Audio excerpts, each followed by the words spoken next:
All right, welcome back. I have here with me a superstar, a legend in every right. Someone who actually needs no introduction, so I'm not going to introduce him. You're very welcome, sir. Thank you for having me, because it's been a while. The legendary Ramsey Nouah. Thank you, sir. Ramsey Tokumbo Nouah. Noah. Yes. Why did you introduce the middle name at some point?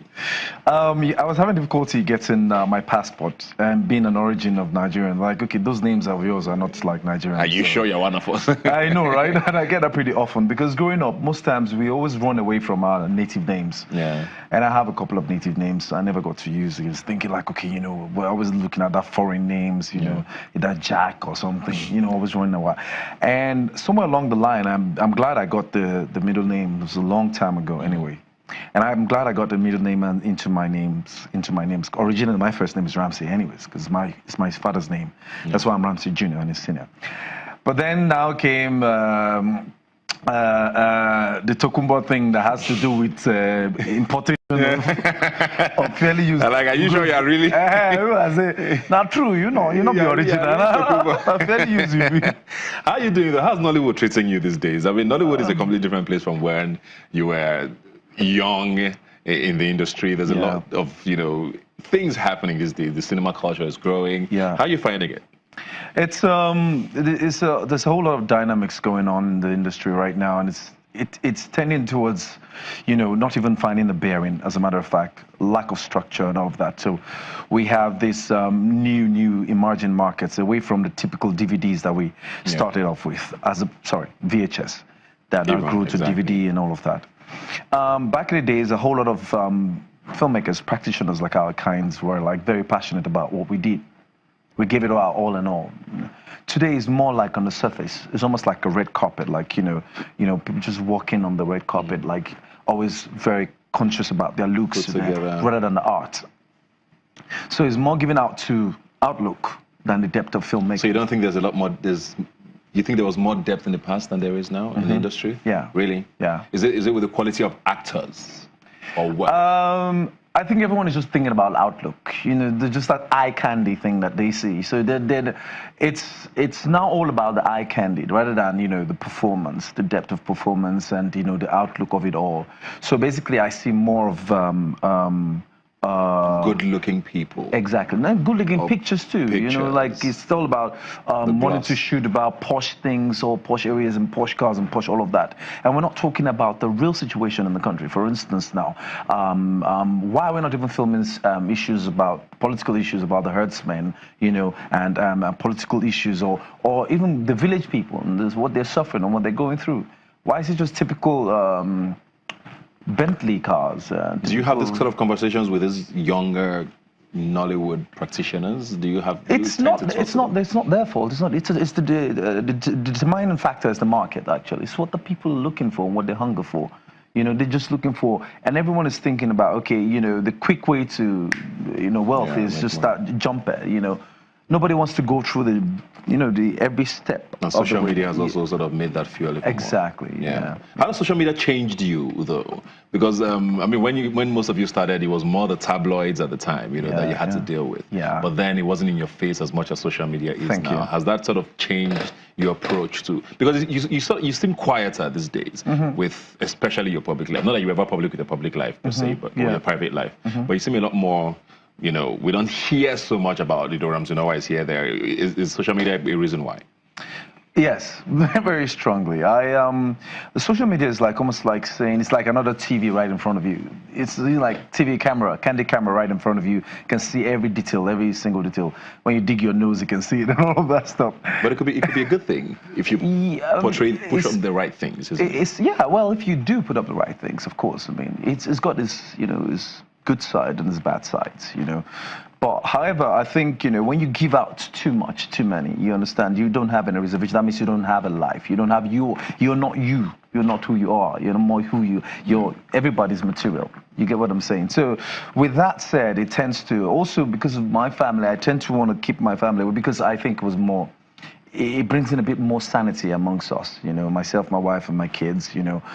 You know, my kids even being like a public, you know, from their father is a public figure. It rubs off on them. Yeah. So you have certain, you have certain kids amongst their age bracket who are bullies, and at the same time who are good. They will say, "Oh, nice, your father is this." But you have this one like your dad. It's always kissing women.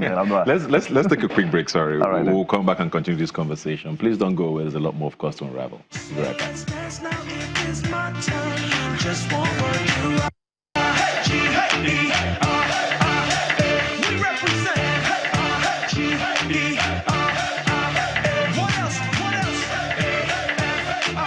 Welcome back. I have with me superstar actor, Nollywood legend, Ramsey Nouah. And I have a personal question I want to ask you, because it's been bugging me since I saw the headline, you know, that you were going to do is it a remake or a sequel or a prequel? So you can explain it to us and why. Because Living in Bondage, most people know, is sort of an iconic movie. It wasn't probably the best done movie, but because of the sort of story it holds in our story, in our history, and the history of Nollywood and how pivotal it was, you know, to kicking off the industry and all of that. You know, you're redoing or remaking the movie. Yeah, it's a sequel.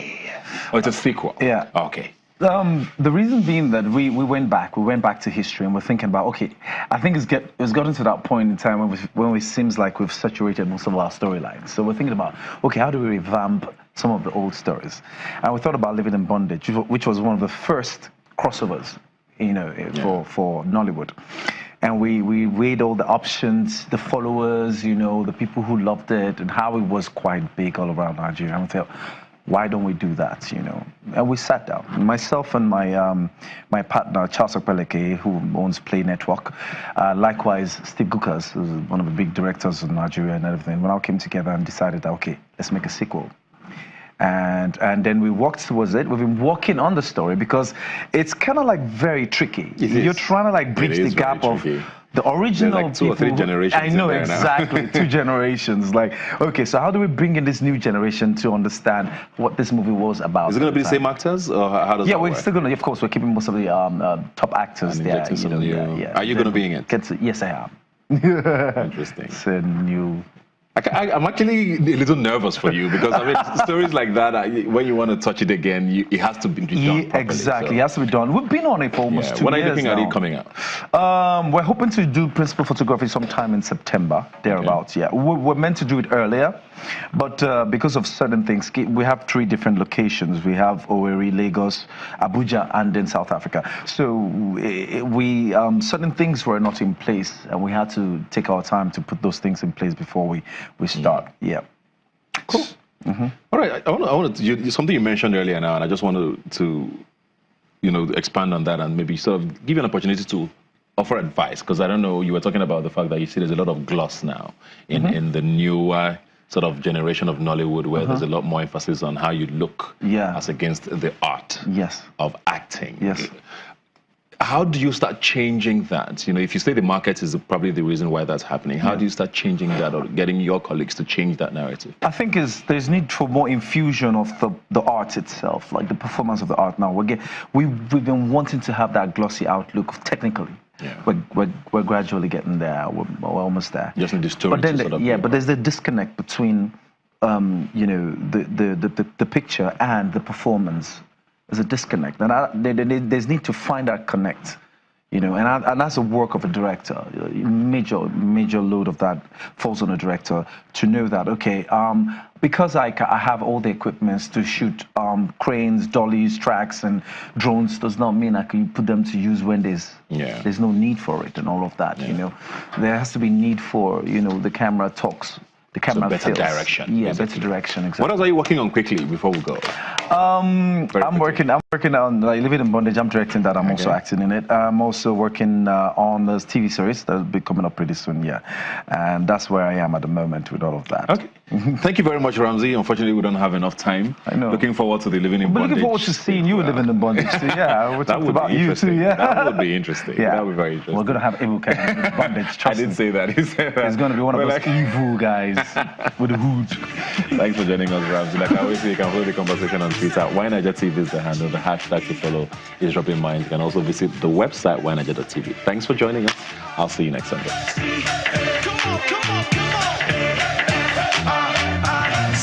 Just let's go out. Let's dance now. It is my turn. Just won't work you out.